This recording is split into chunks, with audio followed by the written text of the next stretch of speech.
하나님 말씀 이어서 누가복음 23장 26절에서 43절 23장 26절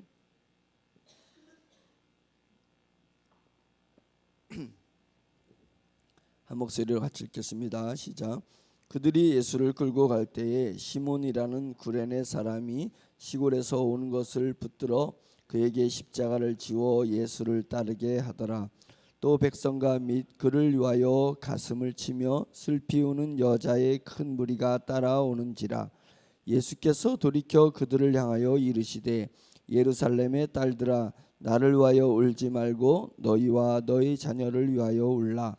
보라, 날이 이르면 사람이 말하기를 잉태하지 못하는 이와 해산하지 못하는 배와 먹이지 못한 젖이 복이 있다 하리라.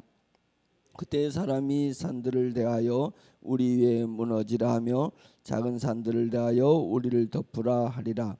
푸른 나무에도 이같이 하거든 마른 나무에는 어떻게 되리오 하시니라.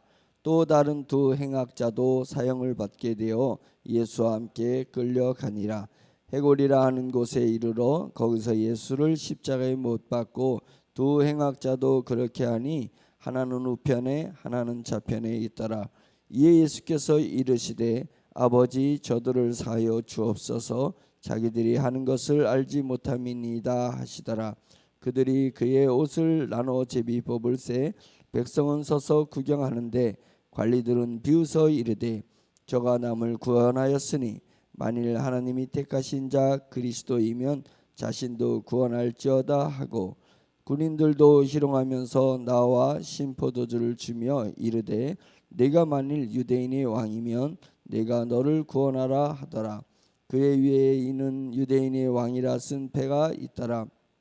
달린 행악자 중 하나는 비방하여 이르되 내가 그리스도가 아니냐 너와 우리를 구원하라 하되 하나는 그 사람을 꾸짖어 이르되 네가 동일한 정죄를 받고서도 하나님을 두려워하지 아니하느냐 우리는 우리가 행한 일에 상당한 보응을 받는 것이니 이에 당연하거니와 이 사람이 행한 것은 옳지 않은 것이 없느니라 하고 이르되 예수여 당신의 나라에 임하실 때에 나를 기억하소서 하니 예수께서 이르시되 내가 진실로 내게 이르노니 오늘 내가 나와 함께 낙원에 있으리라 하시니라. 아멘.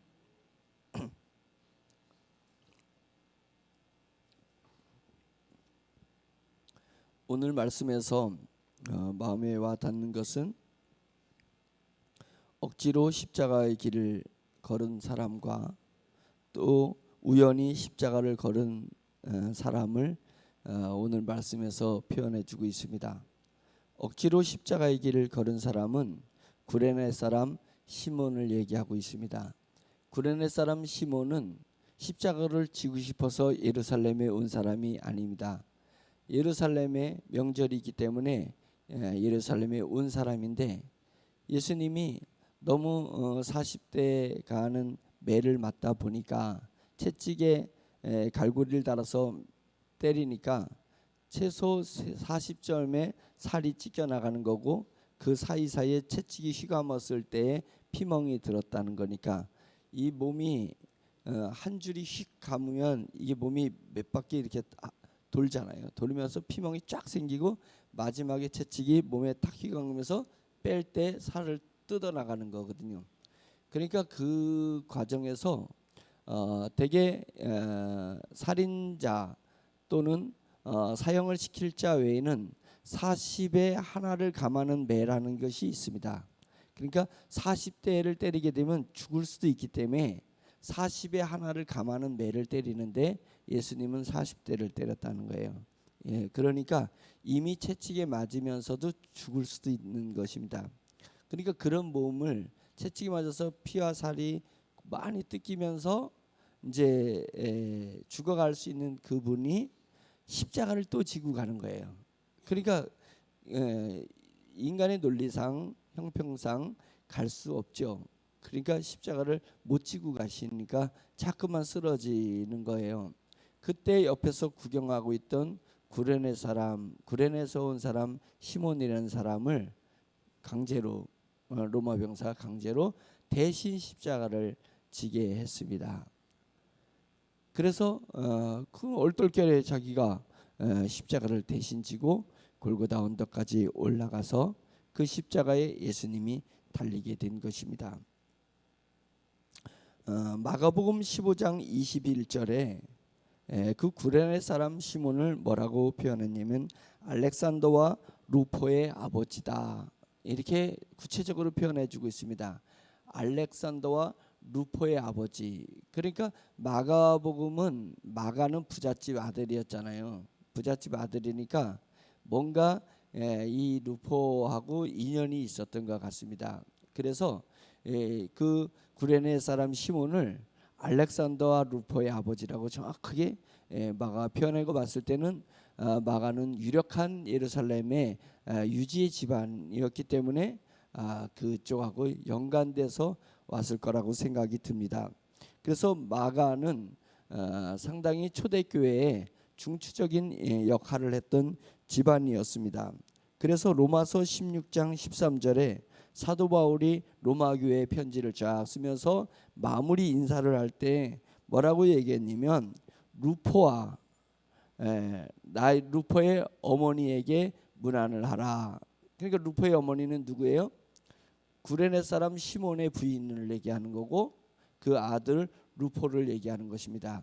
그래서 로마서를 기록하면서 로마의 편지를 쓰는 건데, 로마의 편지를 쓰면서 이미 루포는 그 아들입니다. 구레네 사람 시몬의 아들, 그 어머니에게 로마의 문안을 하는 거예요.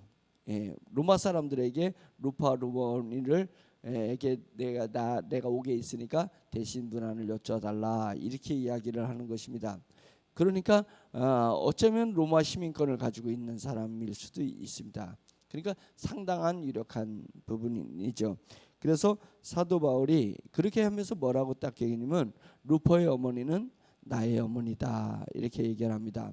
혈육으로다가 어머니는 아니지만 사도 바울이 복음을 전파하는 데 있어서 어머니 같이 상당히 사도 바울을 물질적으로나 영적으로나 지원을 해줬던 여인이 루포의 어머니일 것이고, 루포도 초대교회에서 대단한 중요한 위치를 차지하고 있는 사람이었었다는 것입니다. 그 인연이 무엇일까 추측해 봤을 때 많은 신학자들은 억지로 거기에서 있다가 억지로 십자가를 지고 갔던 로마 병사들의 그 강권에 의해서 억지로 십자가를 지고 갔던 그 루포의 아버지 구레네 사람 시몬이 자기가 십자가를 지고 갔던 그 십자가의 주인공이 누군가에 대해서 의문을 갖지 않을 수 없고 관심을 갖지 않을 수 없었을 것입니다. 그래서 그것에 마음이 동해했던 것이고, 그 부인과 그 자식 루포 알렉산더에게 상당한 영향력을 주지 않았겠나, 이렇게 추측하고 있습니다. 무엇이 됐든 오늘 억지로 십자가를 짊어지고 가는 그 한 사람 구레네 사람 시몬을 성경은 그것을 표현해 주고 있습니다.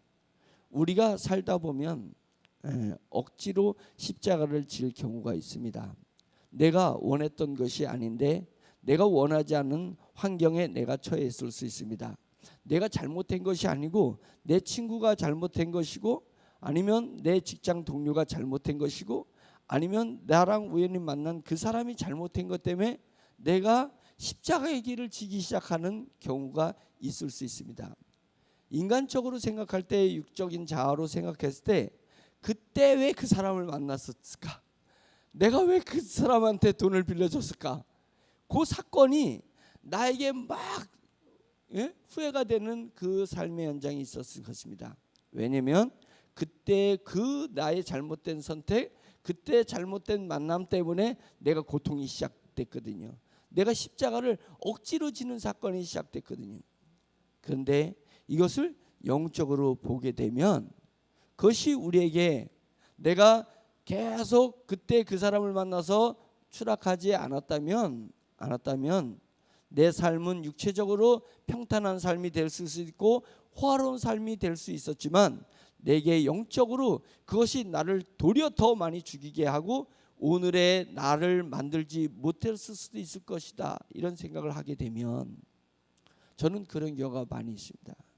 오늘의 내가 하나님 앞에 이런 마음을 가질 수 있었고 하나님 앞에 이런 찬양을 드릴 수 있었던 것에 그 과거의 잘못된 만남, 잘못된 사건이 나를 십자가를 억지로 지게 함으로 인해서 오늘의 내 마음을 갖게 된 것이다, 이런 생각을 해보게 됩니다. 저보다 훌륭한 목회자들이 많이 있지만 때로는 저보다 못하다고 판단되는, 제 개인적인 얘기입니다, 판단되는 목회자들을 보면서 지금은 제 마음속이 그것보다 하나님 앞에 더 열정적으로 십자가 앞에 더 집중할 수 있는 것, 성령님을 오매불망 바라보면서 내가 바라보고 기도할 수 있는 내 자신을 보면서 이것은 십자가를 하나님이 억지로 지게 하심으로 인해서 얻어지는 제 영적인 열매고 그것이 은혜라는 생각을 하게 됩니다. 저뿐만 아니라 여러분에게도 그런 삶이 왜 없으셨겠어요? 예. 그래서 후회되는 그 한 사건, 후회되는 그 시간대가 있지 않았겠어요? 근데 그것이 우리를 살린 것이다 생각하게 되면 얼마나 은혜가 되는지 모르고, 그것이 다음 시간대에 지금부터 이제 앞으로 펼쳐질 나의 인생, 나의 삶을 복음의 삶으로 만들 수 있고 영적 자아의 삶으로 만들 수 있고 영광의 삶으로 미래를 가꿀 수 있는 오늘 그 결단을 할 수 있는 것, 오늘 그 각오를 할 수 있는 것은 우리에게 정말 은혜로운 그 풍성한 그런 시간 아니겠습니까? 은혜가 아니겠습니까? 그래서 억지로 십자가를 질 수 있는 일들이 반드시 있습니다. 그것을 영으로 해석해야 됩니다. 영으로 해석해야 합니다.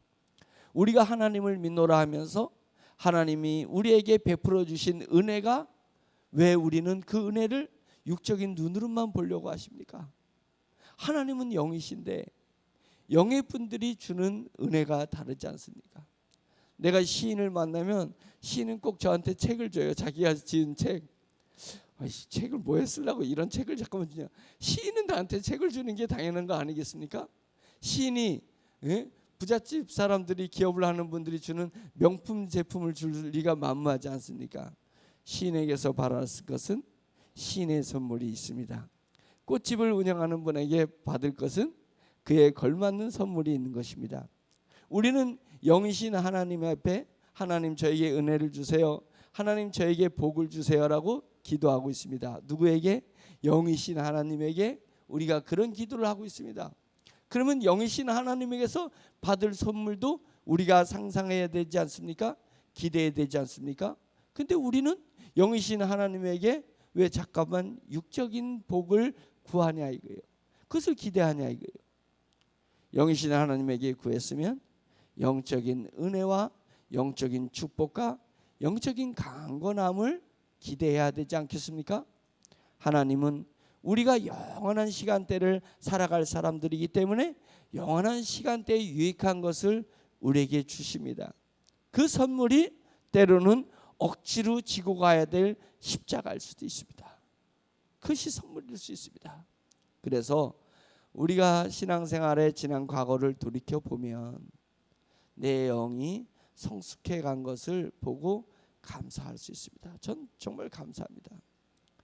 제게 과거를 다시 돌아가게 됐으면 제가 추측하는 그 인생을 사는 것보다 주님께서 밟아오게 하신 그 인생의 삶이 저희 영에게 가장 적합하고 은혜스러웠다라는 생각을 하게 됩니다. 저는 해군 생활할 때 죽음의 위험도 넘기기도 하고 시련도 많이 가졌었습니다. 그런데 해군 생활이 제 신앙의 삶에 얼마나 도움이 되는지 모릅니다. 그 삶이 얼마나 도움이 되는지 모릅니다. 제게 가난이라는 것이 드높음을 해결할 수 있는 길이 없어서 해군의 길을 갔습니다. 하사관의 길을 갔는데 그 하사관의 길이 제 영적 성장에 매우 도움을 많이 받게 됐습니다. 그래서 후회함이 없습니다. 그 길이. 그뿐만 아니라 우리가 각자 다른 삶을 살았잖아요. 각자 다른 십자가를 졌습니다. 그것은 내가 원했던 십자가가 아니고 원하지 않았는데 주님께서 억지로 쥐어진 십자가가 있습니다. 그것이 미래의 나의 신앙에 대단한 도움이 되는 것입니다. 그래서 냉장고를 부탁해라는 예능 프로가 있었잖아요. 냉장고를 부탁해. 요리사들이 연예인들의 냉장고 그대로 있는 상태에서 딱 열고 그 재료를 총동원해 가지고 요리를 맛있게 하는 것을 보여주는 프로그램입니다. 냉장고를 부탁해 아니라 내 인생을 부탁해. 여러분 인생을 부탁해. 내가 그 과정에서 과거에 지금까지 만들어 놓은 내 인생의 냉장고가 있습니다. 그 내 인생의 냉장고가 각자 연예인들 집의 냉장고의 재료가 다르듯이 저와 여러분들 각자의 인생의 냉장고의 재료들이 따로 있습니다. 그러나 중요한 것은 우리가 영적인 사람이 되어서 하나님이 사람이 되어서 십자가를 지고 왔던 사람이 되어서 내 인생의 냉장고를 열고 그것을 다 끌어내서 미래의 내 인생을 위해서 멋지고 만나고 하나님 앞에 영광된 그런 인생을 요리해야 되는 것입니다. 우리에게 주어진 책무예요. 우리는 반드시 이것을 성공해서 내 남은 인생을 정말 주님을 보시기에 아름답고 내가 주님의 심판대에 갔을 때 후회 없는 남은 인생을 만들어야 됩니다. 부족하지 않습니다. 내가 가난하기 때문에 부족하다고요? 그렇지 않습니다. 내가 못 배웠기 때문에 부족하다고요? 내 삶의 지금 환경이 열악해서 부족해요? 그렇지 않습니다. 요리사들이 그 부족한 재료를 가지고도 맛있는 요리를 만들어내는 거 아니겠습니까? 그것은 뭐냐면 내 영적 능력이 부족한 거예요. 하나님 앞에 무릎을 꿇고 하나님 저에게 영성을 허락하여 주시옵소서. 하나님 제가 육적 자아에 머물지 말고 영적 자아로 와서 영의 눈으로 내 인생을 보게 해주십소서. 그러면 내 인생의 냉장고의 재료로 충분히 내 미래를 만들어 갈 수 있습니다. 하나님께서 충분히 그렇게 할 수 있도록 우리에게 억지로 십자가를 지게 하셨기 때문에 그렇습니다. 또 하나의 십자가가 있습니다. 그것은 우연의 십자가 길을 걸은 사람입니다. 그것은 뭐냐면 예수님이 십자가에 달리기 전에 예수님은 십자가에 달린 것은 갑자기 일어난 사건입니다. 그건 다 알 수 있잖아요. 갑자기 일어난 사건입니다. 그런데 그게 예수님이 십자가에 달릴 때 양쪽에 십자가에 달린 제수들이 있었습니다. 그건 강도일 수도 있었고 쿠데타르에게는 반역죄일 수도 있었습니다. 그런데 그 제수들은 마땅히 사형을 받아야 될 제수들이니까 그 제수가 심판을 받고 붙잡히고 심판을 받고 옥에 가져 있는 시간이 있었습니다. 그런데 그들이 또 그들만이 옥에 2명밖에 없었겠어요? 다른 제수들도 많이 있었을 것입니다. 근데 예수님이 십자가에 박힐 때 우연히 같이 십자가에 달린 2사람이 있습니다. 한 사람은 뭐라고 얘기했냐면 내가 그리스도가 아니냐? 너와 우리를 구원하라라고 비아냥됐습니다. 그것은 구원을 받기 위해서 믿음으로 얘기한 것이 아니라 네가 그리스도냐? 네가 말했던 왕이냐? 우리가 이스라엘 사람들이 그렇게 갈망했던 메시아 왕, 로마를 식민지에서 로마를 무찔러내고 우리 이스라엘 구원할 그런 왕이냐? 내가 볼 때는 네가 십자가에 못 박혔는데 뭔 왕이야? 에? 왕 같은 뭐가 왕이냐 이거 네가 한 게 비아냥된 거예요. 십자가에 못 박혀 지금이라도 네가 왕이라면 너를 구원하고 나를 구원해라. 이렇게 비아냥된 것입니다. 비아냥되는 믿음이 있습니다. 그것도 믿음이에요. 믿음에 따라 우리가 행동하는 것입니다. 모든 인간은 사탄을 믿었던 자기 자신을 믿었던 주먹을 믿었던 돈을 믿었던 그 믿음이 있습니다. 나름대로 믿음이 있습니다. 나는 신앙이 없다. 그러니까 무종교다라고 하는 사람이 있습니다. 자기는 종교가 없어요. 자기는 믿음 같은 거 원치 않는다는 거예요. 근데 그게 자신을 믿은 거예요. 자신을 믿고 사는 것입니다.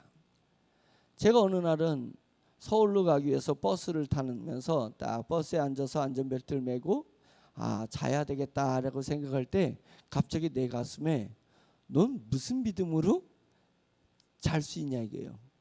버스 운전기사가 지금 무슨 생각을 하고 있을지 모르잖아요. 어떤 환경에 있는 사람이 모르잖아요. 어젯밤에 부인하고 대판 싸우고 자식에게 모멸감을 받아서 이제는 더 살아갈 내 희망이 없다고 생각하는 그 버스 기사일 수도 있잖아요.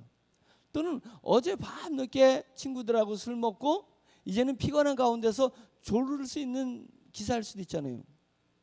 근데 내가 지금 버스에 타서 오늘 서울 올라가는 2시간 동안에는 나도 피곤하니까 좀 자야 되겠다. 그 자야 되겠다는 생각은 무슨 믿음 때문에 생긴 생각이냐 이게요. 버스 기사를 믿고 있었던 거 아니에요? 버스라는 것을 믿고 있었고 우리나라 사회에 우리 사회의 구조를 믿었던 거 아니에요? 누구나가 자기가 운전하기 싫을 때 버스를 탄다라는 일상적인 사회 구조, 그 사회 구조를 믿었습니다. 사람들은요 믿지 않고는 아무 일도 못합니다. 그러니까 예수님 옆에 있는 십자가에 달린 그 강도도 자기 믿음을 표현한 것입니다. 그 믿음은 뭐예요? 이 사람은 그리스도가 아니다는 거예요. 그리스도가 아니기 때문에 십자가에 달렸다라는 자기 믿음을 가지고 있으니까 자기 속에 있는 그 믿음을 토로한 것입니다. 네 마음에 있는 것을 보여라 이거예요. 우리는 자기 마음에 있는 것을 자기 삶을 통해서 보이고 있는 것입니다. 보이고 있는 것입니다. 어떤 환경에 처했을 때 우연히 내가 무슨 환경에 처했을 때 자기 믿음대로 표현하는 것입니다. 내가 그간에 어떻게 나를 표현해 왔는지 보면 딱 알 수 있잖아요. 딱 알 수 있잖아요. 내 믿음의 수준대로 내가 행동한 것입니다.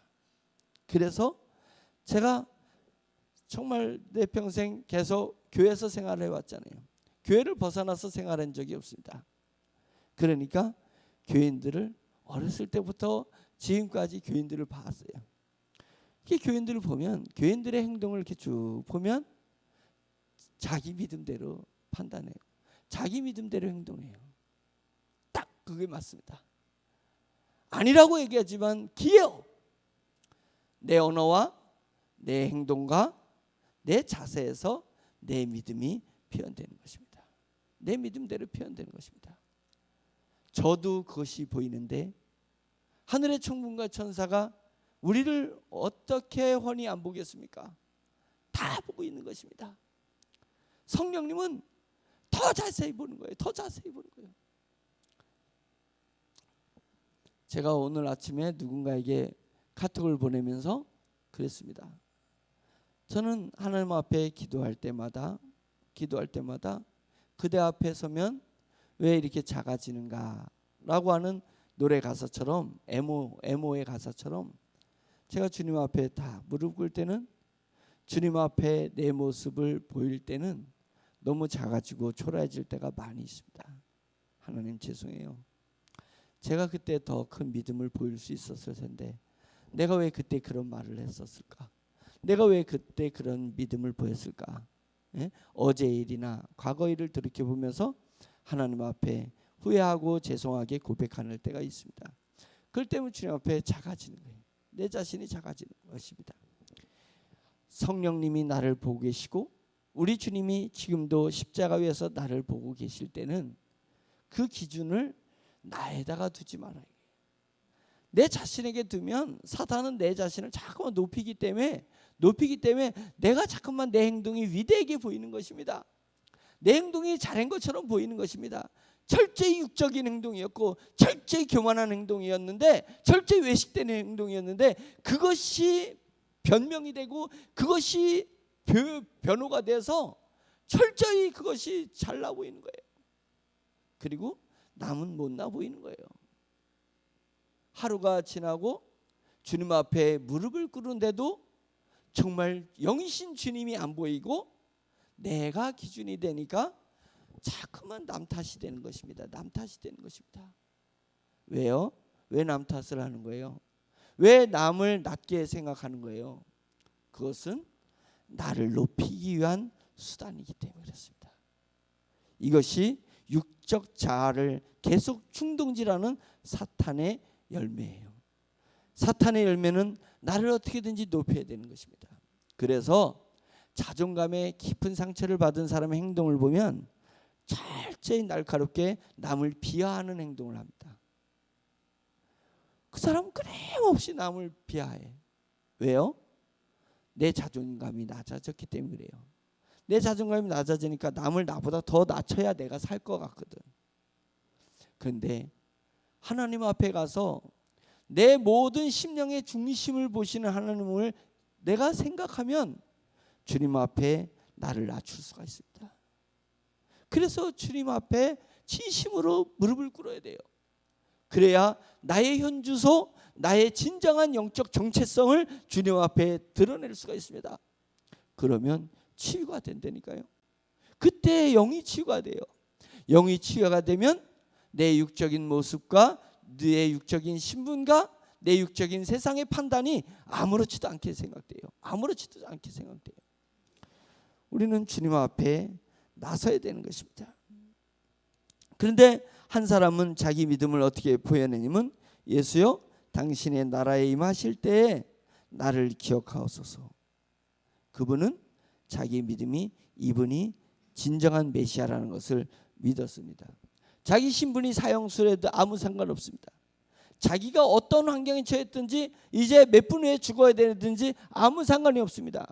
그는 영으로서 메시아를 받기 때문인 그렇습니다. 그래서 자기의 믿음을 표현한 것입니다.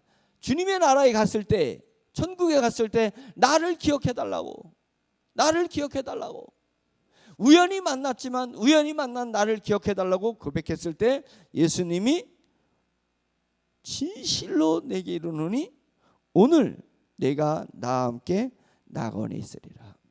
천국에는 못 있죠? 천국은 육체가 부활할 때 가는 곳이라 그랬잖아요.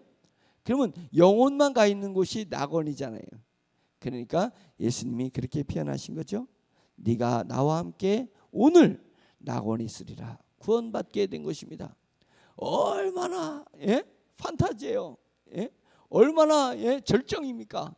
그 죽음의 순간에 지옥에서 천국으로 바뀌는 그것이 자기 믿음을 표현한 것입니다. 우연히 십자가를 같이 진 것입니다. 우연히 십자가를 같이 진 것입니다. 하나님은 우리에게 우연의 은혜를 주십니다. 그래서 기도하실 때마다 하나님, 오늘 제가 계획하지 않은 것, 그 우연의 은혜를 저에게 주세요. 우연의 은혜를 주세요.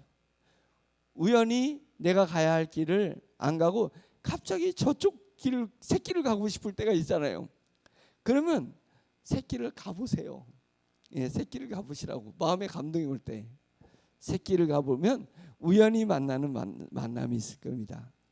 그 우연히 만나는 그 만남이 주님의 은혜가 될 수 있습니다. 우리는 주님과 함께 우연히 십자가를 질 때가 있습니다.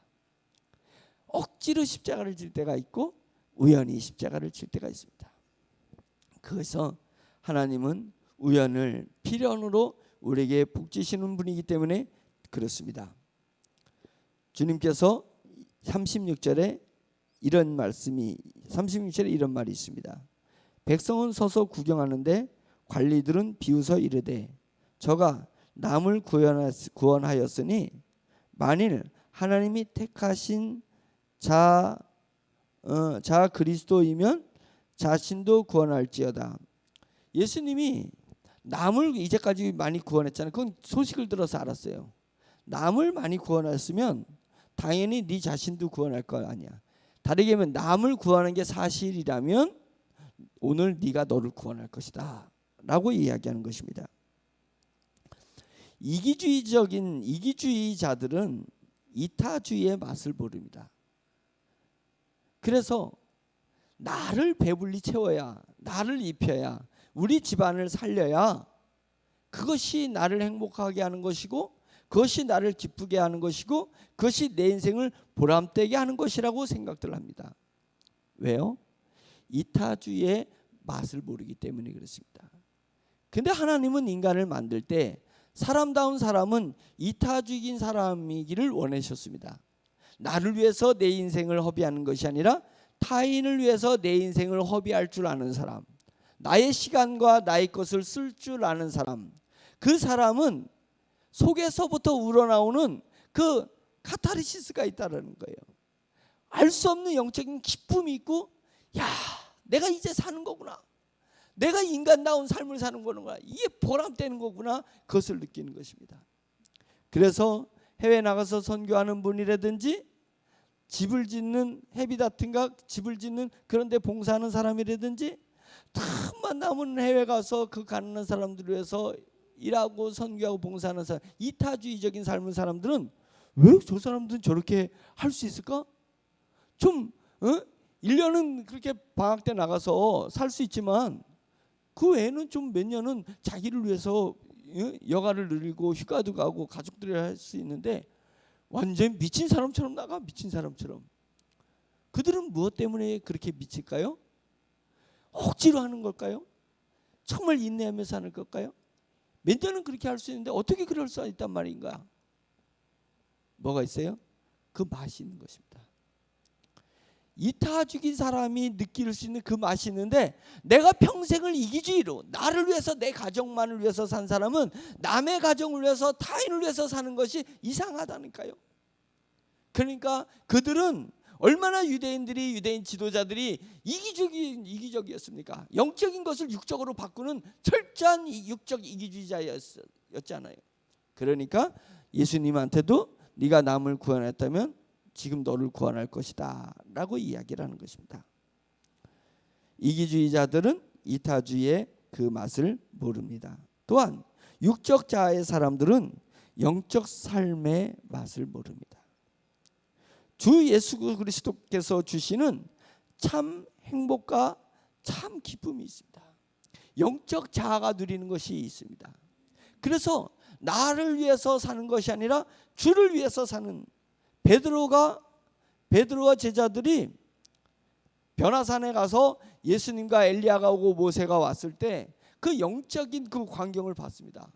자, 영적인 광경을 보니까 자기는 어딘가 온데간데 없고 이곳에 천막 셋을 져서 하나는 주님을 위해서, 하나는 모세를 위해서, 하나는 엘리야를 위해서 밤을 새자는 거예요. 그러면 자기들은, 이스라엘은 밤에 움막이라도 짓지 않으면 그 추위 때문에 엄청나게 고통을 당하고, 더군다나 산 위인데 그 변화산 위에서 자기가 온데간데 사라져 버렸습니다. 그리고 오로지 주님을 위해서, 오로지 엘리야를 위해서, 오로지 모세를 위해서만 천막을 짓고, 그래도 이곳에 살면 좋겠습니다. 그 고백은 어디서 나온 고백이에요? 영적인 체험입니다. 우리가 철저히 영의 자아에 있어서 영적인 체험하면 내가 온데간데 없고 오로지 주님을 위해서, 오로지 하나님 나라를 위해서, 오로지 복음을 위해서 내 가진 것을 다 쏟아부을 것이다 라고 생각하는 것입니다. 어제 어떤 회장님이 저한테 의아하다듯이, 어떻게 전 회장님은 자기 지분이 없냐 이거예요. 이 큰 기업을 이루면서 왜 지분을 챙기지 않냐, 내 것에서 얼마라도 챙겨줘야 되냐, 이제 이런 쪽으로 얘기를 했습니다. 그때 필요 없다고 그랬습니다. 필요 없다고. 그분은 크리스찬이 아닙니다. 왜 그러냐면 영적 자아에 들어가면 영적 자아가 추구하는 그 맛이 있어요. 그 짜릿한 맛이 있고 그 영적 자아가 보는 세계가 있습니다. 그것이 영원한 나라고 영의 세계입니다. 주님의 나라에서 받을 상급, 천군과 천사들이 나한테 박수 쳐주는 그 짜릿한 맛이 있어요. 그 짜릿한 맛을 위해서 내 것을 쏟아부을 수 있는 것입니다. 영적 자아가 누리는 그 기분을, 그 느낌을 육적 자아는 도저히 이해할 수 없습니다. 육적 자아는 끊임없이 내 것을, 나를 높이는 것, 내가 더 많이 소유할 것을 집중합니다. 그러면 주님에 와서 더 큰 축복을 못 누리고 더 큰 영광을 못 누리게 되는 것입니다. 물론 덜한 영광이 없지만 더 큰 기쁨은 못 누리는 것입니다. 이 땅에서 나를 비우는 거예요. 영의 사람은 나를 비우는 것입니다. 오로지 복음의 나라, 오로지 복음의 삶을 위해서 오매불망 성령님을 바라보는 것, 그것이 억지로 되는 것이 아니라 그 기쁨과 그 참맛이 있는 것입니다. 그 행복이 있는 것입니다. 그것을 우리가 내 남은 생에 많이 만끽하고 누리기를 예수 그리스도의 이름으로 축원합니다. 그것을 위해서 기도합시다. 그것을 위해 추구합시다.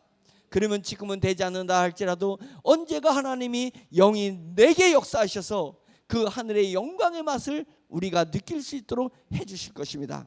아멘. 우리 다 같이 주여 한번 외치고 기도할 때 말씀을 생각하면서 주여 제가 영의 사람이 되게 해주시옵소서. 이타주의적인 사람이 되게 해주시옵소서. 그래서 우연히 지는 십자가를 지게 해주시옵소서. 하나님이 억지로 내게 지어줬던 그 십자가 길을 기쁘게 생각하고 하나님 나아갈 수 있는 영의 사람 되게 해주시옵소서. 그런 마음으로 기도하겠습니다. 주여 한번 외칩니다. 주여! 할렐루야 할렐루야. 하나님 은혜를 감사드립니다. 말씀이 하나님의 육신이 되어서 주님이 이 땅에 오셨듯이 주님의 말씀이 하나님이 영의 양식이 되어서 우리의 인생을 채우고 우리의 존재를 의미 있게 만들고 하나님 아버지여 저희들을 주님의 나라의 일꾼 만들어주시고 복음의 사역자 만들어주심을 하나님 아버지여 감사히 생각하고 있습니다. 하나님 아버지여 세상에 살아서 세상에 물들지 말게 해주시고 하나님 아버지여 세상 사람들이 보는 것을 똑같이 보는 것이 아니라 세상 사람들이 보지 못하는 것을 보게 해주시옵소서. 세상에서 듣는 것을 하나님 아버지 의미 깊게 듣지 말고 하나님 아버지 세미한 소리를 들어서 세미한 소리가 천둥처럼 하나님 아버지 우리 소리처럼 하나님 아버지 내 심령에 들려지게 해주시옵소서.